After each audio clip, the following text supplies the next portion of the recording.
Motorcycle আর bike কিছু মানুষের কাছে এটা একটা স্বপ্নের নাম যা বাস্তবতায় পূরণ করতে পারলে অনেকেই খুশি হয়। আবার এই বাইকই কিছু মানুষের কিছু পরিবারের ঘুমহীন দুঃস্বপ্নের কারণ হয়ে দাঁড়ায়।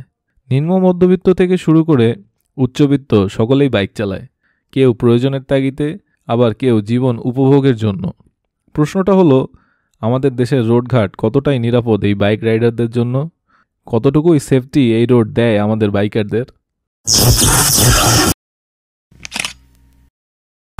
বাংলাদেশের 2024 সালের যদি একটু অ্যাক্সিডেন্ট হিস্ট্রির কথা আপনাদেরকে শোনাই, তাহলে প্রথমেই যে বিষয়টা আসে সেটা হলো 2024 সালে বাংলাদেশে মোট অ্যাক্সিডেন্ট হয়েছে 6,927টা এবং এতে প্রাণহানির ঘটনা ঘটছে 7,294টা। সব মিলায় ওভারঅল সড়ক পথে যে দুর্ঘটনাগুলো হয়েছে যানবাহন দ্বারা, তো এই অ্যাক্সিডেন্টে নিহতের তুলনায় আহত হয়েছে 12,019 জন, যেটা কিনা নিহতের তুলনায় অনেক বেশি। আর যদি মানব সম্পদের ক্ষতির কথা বলি, তাহলে টোটাল ক্ষতি কত হয়েছে জানেন? টোটাল ক্ষতি হয়েছে 21,886 কোটি 32 লাখ টাকা। এটা হলো বাংলাদেশ রোড সেফটি ফাউন্ডেশনের তথ্য অনুযায়ী 2024 সালের একটা সার্বিক সিনারিও।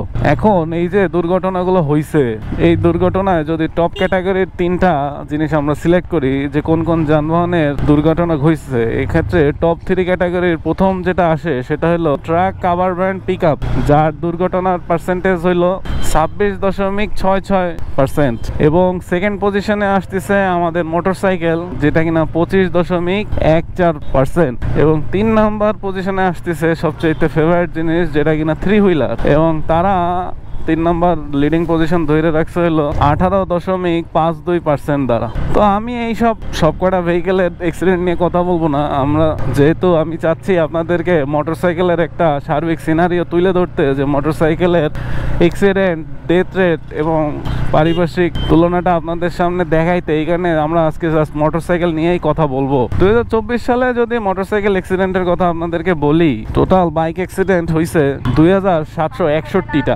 এবং অবাক করার বিষয় কি জানেন?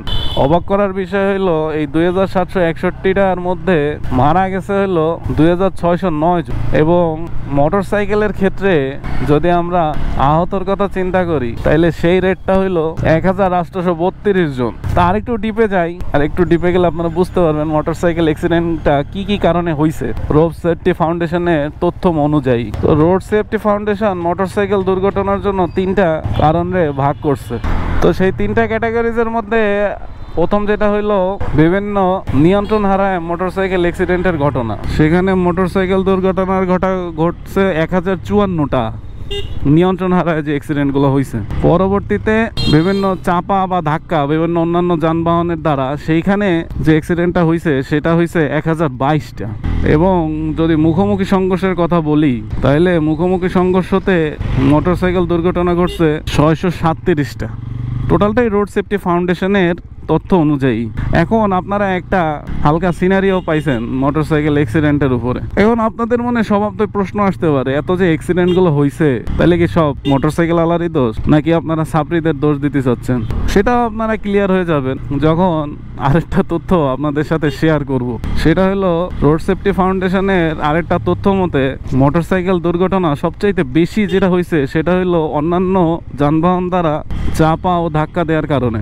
এবং সেসব যানবাহনের চালকরা ছিল অসুস্থ এবং অদক্ষ ধরনের। এবং এটা টোটালি উল্লেখ করে দিছে। আমি আপনাদের সাথে রিপোর্টার প্রথম আলোর পেপারের একটা পেজ শেয়ার করতেছি, আপনারা দেখেন। তো এখন আপনারা বুঝতেই পারতেছেন যে অধিকাংশ দুর্ঘটনা কি কারণে ঘটছে, যার ফলে সবটাই মোটরসাইকেল আরোহীর দোষ দেওয়া চলে না। তো এই হলো বাংলাদেশের বর্তমান সিনারিও। বাংলাদেশে বাইক চালাইতে গেলে অনেক কিছু বিষয় মাথায় রেখে গাড়ি চালাইতে হয়। সেখানে সবসময় নিজের অদক্ষতাই যে বাইকারকে অদক্ষতাই যে সবসময় মেইন কারণ হয়ে দাঁড়ায়, এটা কিন্তু না। সেটা আপনারা এই পরিপ্রেক্ষিতে একটু হলেও বুঝতে পারছেন। তো সর্বোপরি রোডে নামতে গেলে সবসময় মাথা ঠান্ডা করে নামা লাগবে, কেননা আপনারা বুঝতেই পারতেছেন অদক্ষ আর অসুস্থ এই যে ড্রাইভার রাইডাররাই আপনার একটা সুস্থ জীবন কায়রে নেওয়ার জন্য ইনাফ। তো সেক্ষেত্রে অন্যান্য মোটোব্লগারের মতো আমিও বলবো একটা জিনিসই মাথায় রাখবেন, রোডে সবাই অন্ধ, শুধু একমাত্র আপনিই দেখতে পারেন, সেইভাবেই গাড়ি চালাবেন।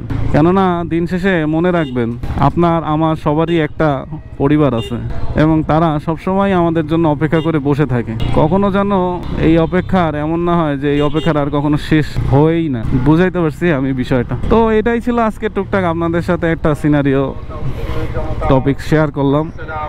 আপনাদের কি মতামত, এখানে আমার কোনো তথ্যের ভুল থাকলে ধরায় দিবেন এবং এই পরিপ্রেক্ষিতে আপনাদের মতামত থাকলে অবশ্যই শেয়ার করবেন। তো আজকের মতো বিদায় নিচ্ছি, দেখা হবে অন্য কোনো ভিডিওতে। ততক্ষণ পর্যন্ত ভালো থাকবেন, সুস্থ থাকবেন এবং সাবধানে বাইক রাইড করবেন। সব পরিবহনই রাইড করবেন, যেই পরিবহন আপনি চালান না কেন। ওকে, টাটা তাইলে।